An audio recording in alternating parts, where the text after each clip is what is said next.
ಆ 4 ಅತೃಪ್ತ ಆತ್ಮಗಳು ಈ 4 ಕುಡಿಬೇಕು ಅನ್ನೋ ಆಸೆಯಲ್ಲಿ ತಿರುಗಾಡ್ತಾ ಇರ್ತವೆ.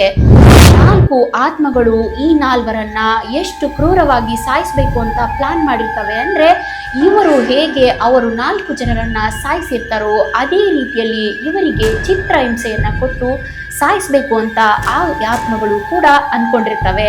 ಇವರ ಸಾವಿನ ರಿವೆಂಜನ್ನ ತೀರಿಸ್ಕೊಳ್ಳೋಕ್ಕೋಸ್ಕರನೇ ಆ ಅತೃಪ್ತ ಆತ್ಮಗಳು ಆ 4 ಮಂದಿಯನ್ನ ಸಾಯಿಸಿರ್ಬೋದು ಅಂತ ಅಲ್ಲಿಯ ಸ್ಥಳೀಯರು ಇವತ್ತಿಗೂ ಕೂಡ ಮಾತಾಡ್ಕೊಳ್ತಾರೆ.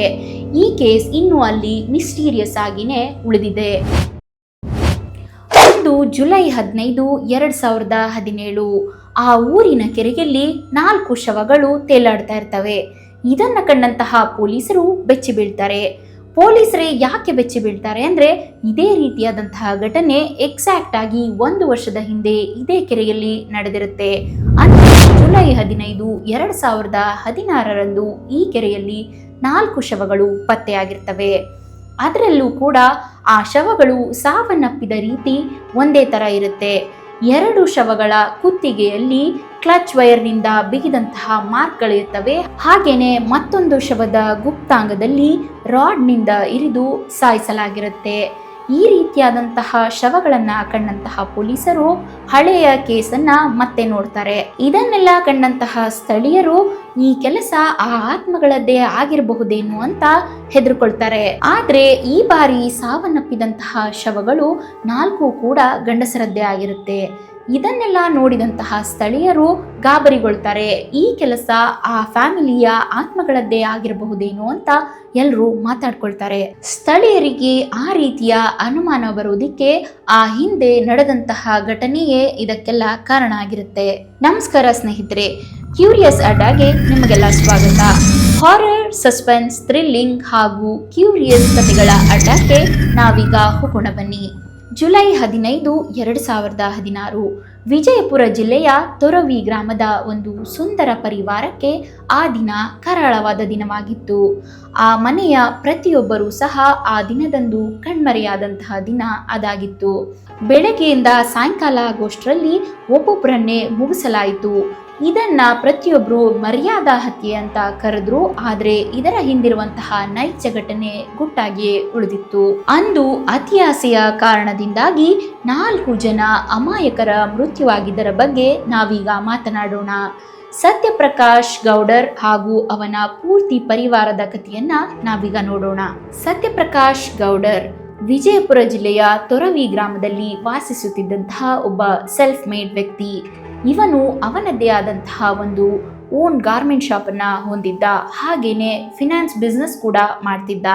ಅಂದ್ರೆ ಜನಸಾಮಾನ್ಯರಿಗೆ ಸಾಲವನ್ನ ಕೊಡೋದು. ಸತ್ಯಪ್ರಕಾಶ್ ಕೇವಲ ಒಬ್ಬ ಬಿಸ್ನೆಸ್ ಮ್ಯಾನ್ ಆಗಿರಲಿಲ್ಲ, ಅವರು ಒಬ್ಬ ಕಂಪ್ಲೀಟ್ ಫ್ಯಾಮಿಲಿ ಮ್ಯಾನ್ ಆಗಿದ್ರು. ಇವರದ್ದೇ ಆದಂತಹ ಒಂದು ಸುಂದರವಾದ ಕುಟುಂಬವಿತ್ತು. ಅವರ ಹೆಂಡತಿ ಸರಳಾ ಗೌಡರ್ ಈ ಒಂದು ಮುದ್ದಾದ ಕುಟುಂಬವನ್ನ ಅಚ್ಚುಕಟ್ಟಾಗಿ ನಿಭಾಯಿಸುತ್ತಿದ್ದಂತಹ ಗೃಹಿಣಿ. ಇವರಿಗೆ 2 ಮುದ್ದಾದ ಮಕ್ಕಳಿದ್ದರು. ಮಗ ರೋಹನ್ ಇಂಜಿನಿಯರಿಂಗ್ ಅನ್ನ ಓದ್ತಾ ಇದ್ದ ಹಾಗೂ ಮಗಳು ರೇವತಿ ಒಂದು ಖಾಸಗಿ ಶಾಲೆಯಲ್ಲಿ ಟೀಚರ್ ಆಗಿ ಕೆಲಸ ನಿರ್ವಹಿಸ್ತಿರ್ತಾಳೆ ಹಾಗೂ ಒಂದು ಯೂನಿವರ್ಸಿಟಿಯಲ್ಲಿ ಆಕೆ ಇನ್ನು ಹೈಯರ್ ಸ್ಟಡೀಸ್ನ ಮಾಡ್ತಾ ಇರ್ತಾಳೆ. ಇವರದ್ದೊಂದು ಸೀದಾ ಸಾದಾ ಮಿಡಲ್ ಕ್ಲಾಸ್ ಫ್ಯಾಮಿಲಿ ಆಗಿತ್ತು. ಹಾಗೇನೆ ಇವರು ನಿಮ್ಮೆಲ್ಲರ ಹಾಗೆ ಒಂದು ಸರಳವಾದ ಜೀವನವನ್ನ ನಡೆಸ್ತಾ ಇದ್ರು. ಇವರ ಕುಟುಂಬದಲ್ಲಿ ಜುಲೈ 2016 ಒಂದು ದಿನ ಮಗಳ ಮದುವೆ ಫಿಕ್ಸ್ ಆಗಿತ್ತು. ಮಗಳ ಮದುವೆ ಫಿಕ್ಸ್ ಆಗಿರೋದ್ರಿಂದ ಕುಟುಂಬದಲ್ಲಿ ಖುಷಿಯಿಂದ ಎಲ್ಲರೂ ತೇಲಾಡ್ತಾ ಇದ್ರು. ತಂದೆ ತಾಯಿ ರಿಲೇಟಿವ್ಸ್ಗಳ ಜೊತೆ ಫೋನ್ ಮಾಡಿ ಮಾತಾಡ್ತಾ ಇದ್ರು. ಹಾಗೇನೆ ಇನ್ವಿಟೇಷನ್ ಕಾರ್ಡ್ಸ್ ಕೂಡ ಪ್ರಿಂಟಿಂಗ್ಗೆ ಹೋಗಿತ್ತು. ಈ ಮಗಳ ಮದುವೆಯ ಬಗ್ಗೆ ಎಲ್ಲರಿಗೂ ಹೇಳುವುದೇ ತಂದೆಗೆ ಒಂದು ಸಡಗರದ ವಿಷಯವಾಗಿತ್ತು. ಸತ್ಯಪ್ರಕಾಶ್ ಮಗಳ ಮದುವೆಯ ಖರ್ಚಿಗೆ ಹಣವನ್ನ ಅರೇಂಜ್ ಮಾಡ್ಕೊಳ್ಳೋದ್ರಲ್ಲಿ ಬ್ಯುಸಿಯಾಗಿದ್ರು.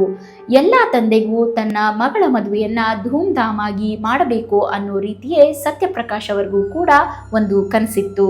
ಆದ್ರೆ ಅವರು ಯಾರನ್ನ ಅತಿಯಾಗಿ ನಂಬಿದ್ರೋ ಅವರಿಂದಲೇ ಪ್ರಾಣಾಪಾಯ ಇದೆ ಎನ್ನುವುದರ ಬಗ್ಗೆ ಇವರಿಗೆ ಕಿಂಚಿತ್ತೂ ಅರಿವೇ ಇರಲಿಲ್ಲ. ಸತ್ಯಪ್ರಕಾಶ್ ದಿನನಿತ್ಯ ಹಾಗೂ ಅವರ ಆತ್ಮೀಯರಾದಂತಹ ವ್ಯಕ್ತಿಗಳಲ್ಲೇ ಒಬ್ಬರಾದಂತಹ ರಮೇಶ್ ಹಾದಿಮನಿ ರಮೇಶ್ ಹಾದಿಮನಿ ಸತ್ಯಪ್ರಕಾಶ್ ರವರ ಅಂಗಡಿಯಲ್ಲಿ ಕೆಲಸ ಮಾಡುತ್ತಿದ್ದಂತಹ ಒಬ್ಬ ವ್ಯಕ್ತಿಯಾಗಿದ್ದ. ರಮೇಶ್ ಕೇವಲ ಒಬ್ಬ ಎಂಪ್ಲಾಯ್ ಆಗಿದ್ರು ಕೂಡ ಸತ್ಯಪ್ರಕಾಶ್ ಅವರ ಮೇಲೆ ಬಹಳಾನೇ ನಂಬಿಕೆ ಇಟ್ಟಿರ್ತಾರೆ. ಏನೇ ಫ್ಯಾಮಿಲಿ ಮ್ಯಾಟರ್ಸ್ ಇದ್ರೂ ಕೂಡ ರಮೇಶ್ನೊಂದಿಗೆ ಅವರು ಹಂಚಿಕೊಳ್ತಾ ಇರ್ತಾರೆ. ಆದ್ರಿಂದಲೇ ರಮೇಶನಿಗೆ ಸತ್ಯಪ್ರಕಾಶ್ ರವರು ಬಟ್ಟೆ ಅಂಗಡಿಯ ಬಿಸ್ನೆಸ್ ಅನ್ನ ಟೆಂಪ್ರವರಿಯಾಗಿ ರೆಂಟ್ ಮೇಲೆ ಕೊಟ್ಟಿರ್ತಾರೆ. ಆದ್ರೆ ರಮೇಶನಿಗೆ ಈ ಬಿಸ್ನೆಸ್ ಅನ್ನ ನಡೆಸೋದಿಕ್ಕಾಗಲ್ಲ, ಅವನ ಕೈಯಿಂದ ಈ ಬಿಸ್ನೆಸ್ ಅನ್ನ ಸಂಭಾಳಿಸೋದಿಕ್ಕಾಗಲ್ಲ. ದಿನೇ ದಿನೇ ಬಿಸ್ನೆಸ್ ನಿಧಾನಗತಿಯಲ್ಲಿ ಕೈ ತಪ್ತಾ ಹೋಗುತ್ತೆ. ಕೊನೆಗೆ ಒಂದಿನ ಈ ಬಿಸ್ನೆಸ್ ಕಂಪ್ಲೀಟ್ ಆಗಿ ಫೇಲ್ ಆಗುತ್ತೆ.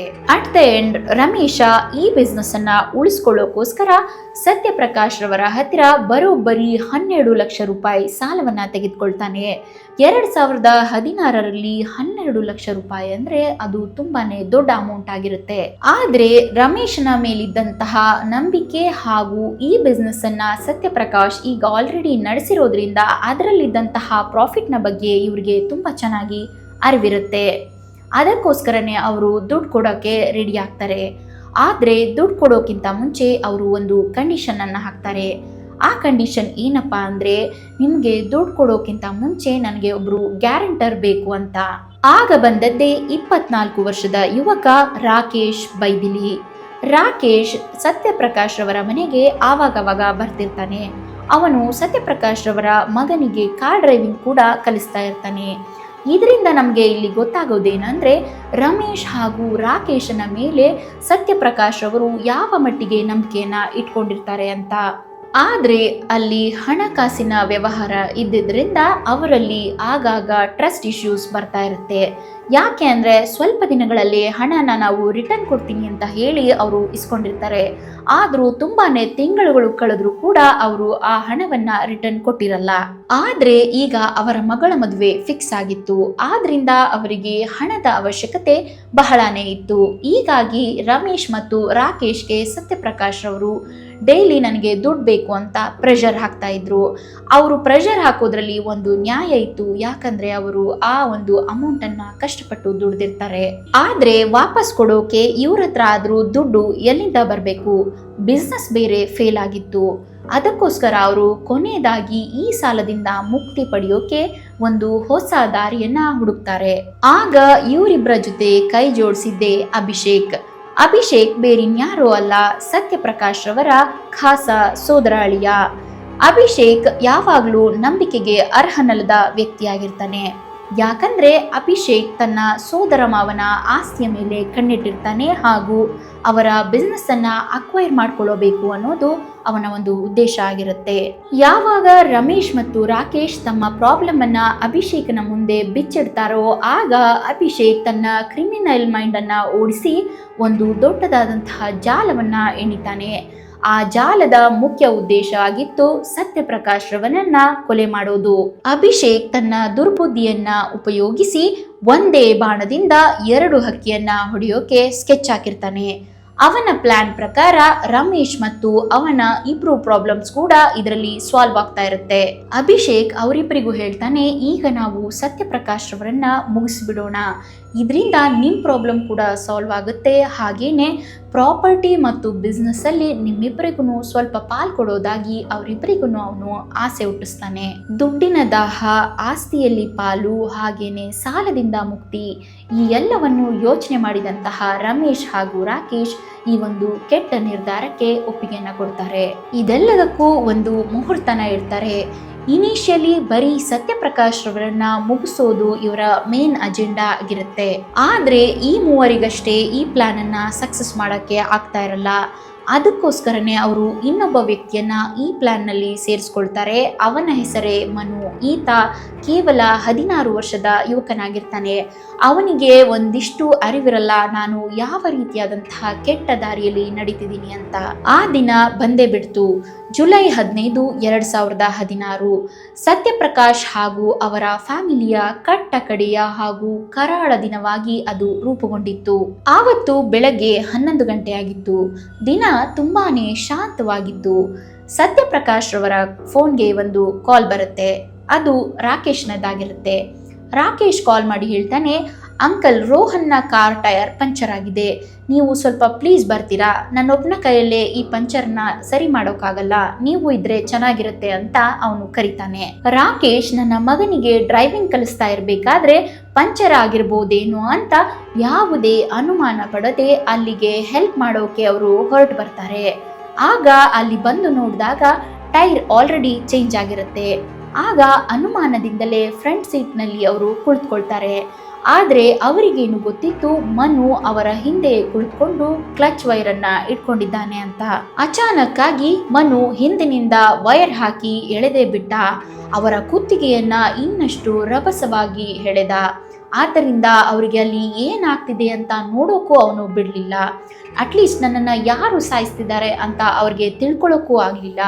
ಅವನು ಇನ್ನಷ್ಟು ಗಟ್ಟಿಯಾಗಿ ಎಳೆದ. ಅವರ ಉಸಿರು ಅಲ್ಲಿಯೇ ನಿಂತು ಬಿಡ್ತು. ಅವರ ದೇಹ ಚಡಪಡಿಸ್ತಾ ಜೀವ ಬೇರೆ ದೇಹ ಬೇರೆ ಆಗಿ ಹೋಯ್ತು. ಆದರೆ ಈ ಕೇಸ್ ಇಲ್ಲಿಗೆ ಮುಗ್ದಿರಲಿಲ್ಲ. ಅವರ ಬಾಡಿನ ಅವರದೇ ಕಾರ್ ಡಿಕ್ಕಿಯಲ್ಲಿ ಅವರು ಮುಚ್ಚಿಟ್ಟಿದ್ರು. ಆದ್ರೆ ಈ ಕೇಸಲ್ಲಿ ಇಲ್ಲಿ ಒಂದು ದೊಡ್ಡ ಟ್ವಿಸ್ಟ್ ಸಿಗುತ್ತೆ. ಏನಪ್ಪಾ ಅಂದ್ರೆ, ಸತ್ಯಪ್ರಕಾಶ್ ರವರ ಮಗ ರೋಹನ್ನನ್ನ ರಾಕೇಶ್ ನೋಡ್ತಾನೆ. ರೋಹನ್ ಏನಾದ್ರೂ ಮಿಸ್ ಆಗಿ ನಾವು ಮಾಡಿದಂತಹ ಕೃತ್ಯವನ್ನ ನೋಡಿದಾನ ಅನ್ನುವಂತಹ ಭಯ ಇವರಲ್ಲಿ ಕಾಡೋಕೆ ಸ್ಟಾರ್ಟ್ ಆಗುತ್ತೆ. ರೋಹನ್ ಏನಾದ್ರೂ ಮಿಸ್ ಆಗಿ ಈ ಕೃತ್ಯವನ್ನ ನೋಡಿ ಪೊಲೀಸರಿಗೆ ಕಂಪ್ಲೇಂಟ್ ಮಾಡಿಬಿಟ್ರೆ ಅಥವಾ ಯಾರಿಗಾದ್ರೂ ಹೇಳ್ಬಿಟ್ರೆ ಅನ್ನೋ ಅನುಮಾನ ಅವರಿಗೆ ಭಯ ಆಗಿ ಮಾರ್ಪಾಡಾಗುತ್ತೆ. ಸಮಯ ಮಧ್ಯಾಹ್ನ 2ರಿಂದ 3 ಗಂಟೆ ಆಗಿರ್ಬೋದೇನೋ. ಆಗ ರೋಹನ್ಗೂ ಕೂಡ ರಾಕೇಶ್ ಕಾಲ್ ಮಾಡ್ತಾನೆ. ನೀನು ಬೇಗ ಬಾ, ನಿಮ್ಮಪ್ಪ ನನ್ನ ಜೊತೆಗೆ ಇದ್ದಾರೆ ಅಂತ ಹೇಳಿ ಅವನು ಕರೀತಾನೆ. ಆದರೆ ನಾವಿಲ್ಲಿ ಒಂದು ವಿಷಯನ ಗಮನಿಸಲೇಬೇಕು.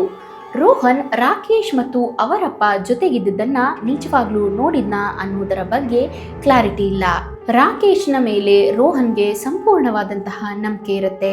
ನಮ್ಮಪ್ಪ ಈ ವ್ಯಕ್ತಿಯ ಮೇಲೆ ಇಷ್ಟೊಂದು ನಂಬಿಕೆ ಇಟ್ಟಿದ್ದಾನೆ, ಆ ವ್ಯಕ್ತಿಯೇ ನನಗೆ ಕಾಲ್ ಮಾಡಿ ಕರೀತಿದ್ದಾನೆ ಅಂದರೆ ನಾನು ಅಲ್ಲಿಗೆ ಹೋಗಬೇಕು ಅಂತ ಅವನು ಡಿಸೈಡ್ ಮಾಡ್ತಾನೆ. ಆದರೆ ಅವನಿಗೆ ಗೊತ್ತಿರಲ್ಲ ಇಷ್ಟೊಂದು ನಂಬಿಕೆ ಇಟ್ಟಿದ್ದಂತಹ ವ್ಯಕ್ತಿಯಿಂದಲೇ ಅವನ ಸಾವು ಬರುತ್ತೆ ಅಂತ. ಅವರು ಕರೆದ ತಕ್ಷಣನೇ ರೋಹನ್ ಅವರ ಇದ್ದಂತಹ ಸ್ಥಳದ ಹತ್ರ ಹೋಗ್ತಾನೆ. ಎಕ್ಸಾಕ್ಟ್ಲಿ ಅವರ ಅಪ್ಪನ ಜೊತೆಯಲ್ಲಿ ಆದಂತಹ ಸನ್ನಿವೇಶ ರೋಹನ್ನ ಜೊತೆ ಮತ್ತೆ ಮರುಕಳಿಸುತ್ತೆ. ಏನಪ್ಪಾ ಅಂದ್ರೆ, ಮಗು ಮತ್ತದೇ ಕ್ಲಚ್ ವೈರ್ನಿಂದ ರೋಹನ್ನ ಕುತ್ತಿಗೆಯನ್ನ ಭರದಿಂದ ಎಳಿತಾನೆ. ಇದರಿಂದ ರೋಹನ್ನ ಜೀವ ಚಡಪಡಿಸುತ್ತೆ. ಅವನಿಗೂ ಸಹ 1 ಸೆಕೆಂಡ್ ಉಸಿರಾಡೋಕೆ ಅವನು ಕೊಡೋದಿಲ್ಲ. ಅವನನ್ನ ಇನ್ನಷ್ಟು ಬಿಗಿಯಾಗಿ ಎಳೆದು ಅವನು ಅಲ್ಲೇ ಜೀವವನ್ನ ಬಿಡ್ತಾನೆ. ಈ 3 ಪಾಪಿಗಳು ಆತನ ಶವವನ್ನು ಕೂಡ ಅದೇ ಕಾರಿನ ಡಿಕ್ಕಿಯಲ್ಲಿ ಮುಚ್ಚಿಡ್ತಾರೆ. ಒಬ್ಬ ಇಂಜಿನಿಯರಿಂಗ್ ಮಾಡುತ್ತಿದ್ದಂತಹ ಹುಡುಗನಿಗೆ ಅದೆಷ್ಟು ಕನಸುಗಳಿದ್ವೋ ಏನೋ, ಅವೆಲ್ಲವೂ ಕೂಡ ಒಂದೇ 1 ಸೆಕೆಂಡ್ನಲ್ಲಿ ಛಿದ್ರವಾಗಿರ್ತವೆ. ಕತೆ ಇಲ್ಲಿಗೆ ಮುಗಿಲಿಲ್ಲ ಫ್ರೆಂಡ್ಸ್. ರಾಕೇಶ್ ರೋಹನ್ಗೆ ಕಾಲ್ ಮಾಡಿದಾಗ ಅವರಮ್ಮ ಅಲ್ಲೇ ಇರ್ತಾಳೆ. ರೋಹನ್ ಯಾಕೋ ಇಷ್ಟೊತ್ತಾದ್ರೂ ಮನೆಗೆ ಬರಲಿಲ್ಲ ಅಂತ ಗಾಬರಿಗೊಂಡಂತಹ ಸರಳ ಅವರಿದ್ದಂತಹ ಜಾಗಕ್ಕೆ ಹುಡ್ಕೊಂಡು ಬರ್ತಾಳೆ. ಅವಳು ಬಂದದ್ದನ್ನ ಕಂಡಂತಹ ಪಾಪಿಗಳು ಅವಳ ಹಿಂದಿನಿಂದ ಬಂದು ಒಂದು ಗಾಡಿಯನ್ನ ಹತ್ತಿಸಿ ಅವಳನ್ನ ತೆಗೆಯುತ್ತಾರೆ. ಅವಳನ್ನು ಸಹ ಒಂದು ಕಾರ್ ಡಿಕ್ಕಿಯಲ್ಲಿ ಮುಚ್ಚಿರ್ತಾರೆ. ಕೊನೆಗೆ ಉಳಿದವಳೆ ಸತ್ಯಪ್ರಕಾಶ್ ರವರ ಮಗಳು 23 ವರ್ಷದ ರೇವತಿ. ಅವಳನ್ನು ಸಹ ಈ ಪಾಪಿಗಳು ಬಿಡೋದಿಲ್ಲ. ಅವಳನ್ನು ಸಹ ಅವರ ಮನೆಗೆ ಬಂದು ಒಬ್ಬರಾದ ಮೇಲೆ ಒಬ್ಬರು ಬ್ರೂಟಲ್ ಆಗಿ ಅವನ್ನ ಎಸಗಿ ಅವಳನ್ನ ಸಾಯಿಸಿಬಿಡ್ತಾರೆ. ಕೊನೆಯಲ್ಲಿ ಅವಳನ್ನು ಕೂಡ ಗಾಡಿ ಡಿಕ್ಕಿಯಲ್ಲಿ ಹಾಕಿ ಮುಚ್ಚಿಡ್ತಾರೆ. ಈ ಪಾಪಿಗಳು ರಾತ್ರಿ ಆಗುವ ತನಕ ಕಾದಿದ್ದು ಸತ್ಯಪ್ರಕಾಶ್ ರವರ ಪೂರ್ತಿ ಫ್ಯಾಮಿಲಿಯನ್ನ ಅವರದ್ದೇ ಸ್ಯಾಂಟ್ರೋ ಕಾರಿನಲ್ಲಿ ಆ ಬಾಡಿಗಳನ್ನ ರವಾನಿಸ್ತಾರೆ. ಅಲ್ಲಿಂದ ಆ ಬಾಡಿಗಳನ್ನ ತೆಗೆದುಕೊಂಡು ಬಂದಂತಹ ಇವರು ಆ ಊರಿನ ಕೆರೆ ಹತ್ರ ತೆಗೆದುಕೊಂಡು ಹೋಗಿ ಆ ಗಾಡಿಯನ್ನ ಕೆರೆಯಲ್ಲಿ ತಳ್ಳಿಬಿಡ್ತಾರೆ.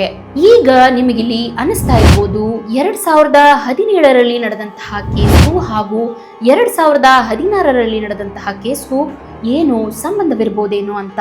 2017ರಲ್ಲಿ ನಡೆದಂತಹ ರಮೇಶ್ ಹಾಗೂ ಅವನ ಸಹಚರರ ಕೊಲೆಯ ಬಗ್ಗೆ ಪೊಲೀಸರು ಇನ್ವೆಸ್ಟಿಗೇಷನ್ ಮಾಡಿದಾಗ ಮನುಷ್ಯರು ಕೊಲೆ ಮಾಡಿರುವಂತಹ ಯಾವುದೇ ರೀತಿಯ ಸುಳಿವುಗಳು ಪೊಲೀಸರಿಗೆ ಸಿಗೋದಿಲ್ಲ.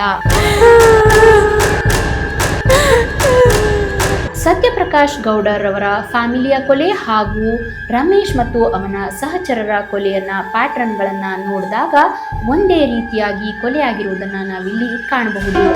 ಇದು ಜನರ ಮಧ್ಯೆ ಇನ್ನಷ್ಟು ಅನುಮಾನಗಳನ್ನ ಸೃಷ್ಟಿಸೋಕೆ ಕಾರಣ ಆಗುತ್ತೆ. ಆ 4 ಅತೃಪ್ತ ಆತ್ಮಗಳು ಈ 4 ಕುಡಿಬೇಕು ಅನ್ನೋ ಆಸೆಯಲ್ಲಿ ತಿರುಗಾಡ್ತಾ ಇರ್ತವೆ. ಆ 4 ಆತ್ಮಗಳು ಈ 4ರನ್ನ ಎಷ್ಟು ಕ್ರೂರವಾಗಿ ಸಾಯಿಸಬೇಕು ಅಂತ ಪ್ಲಾನ್ ಮಾಡಿರ್ತವೆ ಅಂದ್ರೆ, ಇವರು ಹೇಗೆ ಅವರು 4 ಜನರನ್ನ ಸಾಯಿಸಿರ್ತಾರೋ ಅದೇ ರೀತಿಯಲ್ಲಿ ಇವರಿಗೆ ಚಿತ್ರಹಿಂಸೆಯನ್ನ ಕೊಟ್ಟು ಸಾಯಿಸಬೇಕು ಅಂತ ಆ ಆತ್ಮಗಳು ಕೂಡ ಅನ್ಕೊಂಡಿರ್ತವೆ. ಸತ್ಯಪ್ರಕಾಶ್ ಮತ್ತು ಅವರ ಫ್ಯಾಮಿಲಿ ಅವರ ಮಗಳ ಮದುವೆಯನ್ನ ಎಷ್ಟು ವಿಜೃಂಭಣೆಯಿಂದ ಮಾಡಬೇಕು ಅಂತ ಆಸೆ ಇಟ್ಕೊಂಡಿರ್ತಾರೋ ಅದಕ್ಕೆಲ್ಲ ನೀರೆರಚಿದಂತಹ ಈ 4 ವ್ಯಕ್ತಿಗಳನ್ನ ಅದೇ ಒಂದು ಸೇಮ್ ಪ್ಯಾಟರ್ನ್ ಅಲ್ಲಿ ಆ 4 ಆತ್ಮಗಳು ಅವರನ್ನ ಸಾಯಿಸ್ತವೆ. ಇಬ್ಬರಿಗೆ ಅವರು ಕ್ಲಚ್ ವೈರ್ನಿಂದ ಎಳೆದು ಸಾಯಿಸ್ತಾರೆ ಹಾಗೂ ಇನ್ನೊಬ್ಬನ ದೇಹವನ್ನ ಪತ್ತೆ ಹಚ್ಚೋಕಾಗದೇ ಇರೋ ರೀತಿ ಸಾಯಿಸ್ತಾರೆ ಹಾಗೂ ಇನ್ನೊಬ್ಬ ವ್ಯಕ್ತಿಯ ಗುಪ್ತಾಂಗಕ್ಕೆ ರಾಡನ್ನ ಹಾಕಿ ಹಿರಿದು ಅವನನ್ನ ಗೈತಾರೆ. ಇವರ ಸಾವಿನ ರಿವೆಂಜ್ ಅನ್ನ ತೀರಿಸ್ಕೊಳ್ಳೋಕೋಸ್ಕರನೇ ಆ ಅತೃಪ್ತ ಆತ್ಮಗಳು ಆ 4 ಮಂದಿಯನ್ನ ಸಾಯಿಸಿರ್ಬೋದು ಅಂತ ಅಲ್ಲಿಯ ಸ್ಥಳೀಯರು ಇವತ್ತಿಗೂ ಕೂಡ ಮಾತಾಡ್ಕೊಳ್ತಾರೆ. ಈ ಕೇಸ್ ಇನ್ನೂ ಅಲ್ಲಿ ಮಿಸ್ಟೀರಿಯಸ್ ಆಗಿನೇ ಉಳಿದಿದೆ. ಈ ರೀತಿಯ ಅತೃಪ್ತ ಆತ್ಮಗಳ ಬಗ್ಗೆ ನಿಮಗೇನಾದರೂ ತಿಳಿದಿದ್ರೆ, ನಿಮ್ಮ ಸುತ್ತಮುತ್ತ ಈ ರೀತಿಯಾಗಿ ಏನಾದರೂ ನಡೆದಿದ್ರೆ ಅದನ್ನ ಕಾಮೆಂಟ್ ಮೂಲಕ ನಮಗೆ ತಿಳಿಸ್ಕೊಡಿ. ನೋಡಿದ್ರಲ್ಲ ಫ್ರೆಂಡ್ಸ್, ಇದಾಗಿತ್ತು ನಮ್ಮ ಕ್ಯೂರಿಯಸ್ ಅಡ್ಡಾದ ಒಂದು ವಿಶೇಷ ಕತೆ. ಮುಂದಿನ ಕಥೆಯೊಂದಿಗೆ ಮತ್ತೆ ಭೇಟಿಯಾಗೋಣ. ಎಲ್ಲರೂ ಆರೋಗ್ಯವಾಗಿರಿ, ಸಂತೋಷದಿಂದಿರಿ, ನಗುನಗುತ್ತಾ ಇರಿ. ಹಾರರ್, ಸಸ್ಪೆನ್ಸ್, ಥ್ರಿಲ್ಲಿಂಗ್, ಮಿಸ್ಟೀರಿಯಸ್ ಹಾಗೂ ಕ್ಯೂರಿಯಸ್ ಕಥೆಗಳಿಗಾಗಿ ನಮ್ಮ ಕ್ಯೂರಿಯಸ್ ಅಡ್ಡಾ ಚಾನಲ್ ಅನ್ನ ಸಬ್ಸ್ಕ್ರೈಬ್ ಮಾಡಿ. ಈ ವಿಡಿಯೋ ನಿಮಗೆ ಇಷ್ಟ ಆದಲ್ಲಿ ಒಂದು ಲೈಕ್ ಕೊಡಿ, ಶೇರ್ ಮಾಡಿ ಹಾಗೂ ಕಾಮೆಂಟ್ ಮೂಲಕ ಈ ವಿಡಿಯೋ ಹೇಗಿತ್ತು ಅನ್ನೋದನ್ನ ತಿಳಿಸ್ಕೊಡಿ. Thank you.